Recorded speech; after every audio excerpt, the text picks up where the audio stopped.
40 برس کی عمر کے بعد حضور نے کوئی کاروبار دنیاوی نہیں کیا، یہ معلوم ہے آپ کو؟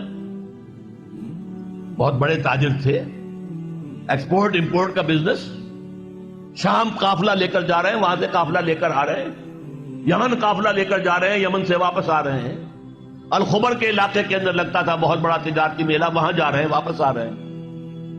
لیکن جب حکم آ گیا یا ایھا المدثر قم فانذر وربک فکبر، اے لحاف میں لپٹ کر لیٹنے والے صلی اللہ علیہ وسلم، اب کھڑے ہو جاؤ، کمر کس لو، لوگوں کو خبردار کرو کہ مرنے کے بعد دوبارہ تمہیں زندہ کیا جائے گا، پھر تم سے حساب لیا جائے گا۔ فیما کنتم، کن حالات میں زندگی گزار رہے تھے جناب آپ؟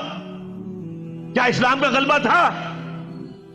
نہیں ہے اللہ، اسلام غالب تو نہیں۔ تم کوشش کر رہے تھے غالب کرنے کی، سوائے شرمندگی کے اور کیا ہاتھ آئے گا؟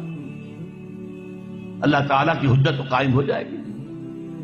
میرے نبی کی ہڈیاں ٹوٹیں، میرے نبی کے دانت شہید ہوئے، میرے نبی کا جسم لہو لہان ہوا، میرے نبی کے چہرے کے اوپر تلوار کا وار پڑا جس سے 2 دندان آپ کے شہید ہوئے، اور خود جو پہنا ہوا تھا اس کی 2 کڑیاں گھس گئی رخسار مبارک کی اس ہڈی کے اندر۔ ان کو ایک صحابی نے دانتوں سے پکڑ کر کھینچ کر نکالنا چاہا، ان کے دانت نکل گئے، وہ ہڈی وہ نہیں نکلی، وہ کڑیاں لوہے کی۔ پھر جیسے بھی کر کے نکالا گیا تو خون کا فوارہ چھوٹا ہے، اتنا خون گیا کہ آپ بے ہوش ہو کر گر گئے، اور خبر مشہور ہو گئی کہ حضور کا انتقال ہو گیا۔ یہ ساری تکلیفیں کس لیے اٹھائی تھی حضور؟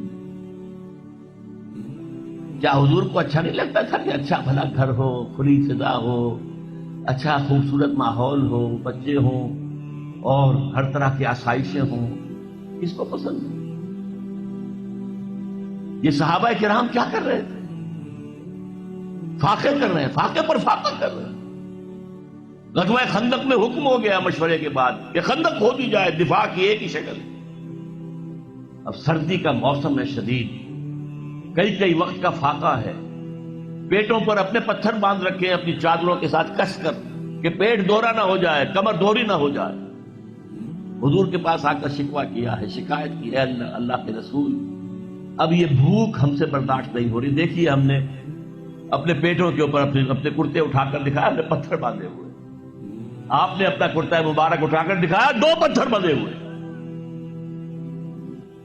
اور اس وقت پھر جب خندق کھد رہی تھی تو صحابہ کرام آواز میں آواز ملا کر کہہ رہے تھے، نحن الذین بایعوا محمدا علی الجہاد ما بقینا ابدا، ہم وہ لوگ ہیں جنہوں نے محمد سے بیعت کی ہے جہاد کی صلی اللہ علیہ وسلم، فدا ہو آباؤنا و امہاتنا، اب یہ جہاد جاری رہے گا جب تک کہ ہمارے جان میں جان ہے، جب تک جسم میں زندگی ہے، یہ جہاد جاری رہے گا۔